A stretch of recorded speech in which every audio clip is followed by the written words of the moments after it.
এই ভর দুপুরে শাড়ি পরে চলেছি স্টেশনে। দিনটা শনিবার আর নাচের ক্লাস। প্রত্যেক শনিবারই দুপুরবেলাটা আমার ক্লাস থাকে।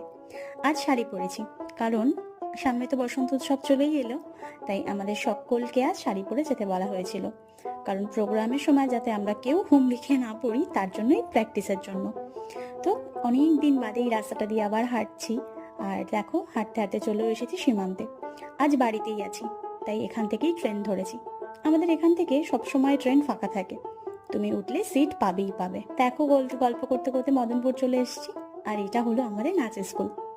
এখন কেউ আসেনি, আমি সবার আগে চলে এসেছি, তাই এখানে বসে বসে কি করব তাই কিছুটা ভিডিও নিচ্ছিলাম।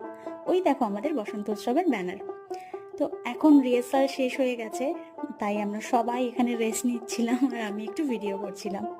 তো এখন তো বাড়ি যাওয়ার পালা। আজকে বর নিতে এসেছিল। আজ আসি, দেখা হবে অন্য আরেক